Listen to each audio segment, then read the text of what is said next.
Sudarlun KRI Frans Kaisivo FKO 368 bersandar di Pelabuhan Krunggukuh, Aceh Utara sekitar pukul 17.00 waktu Indonesia Barat, Rabu sore. KRI Frans Kaisivo dengan nomor lambung 368 yang dikomandani Letkol Laut Peseno Aryo Wibowo juga pernah digunakan oleh Presiden Jokowi dalam rangka kegiatan Komodo Exercise 2016.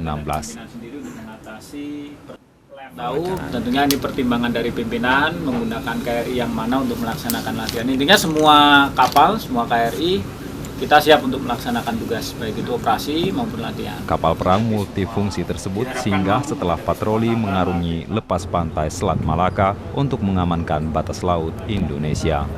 Dari Lok Sumawe, Zaki Mubarak, Serambi On TV.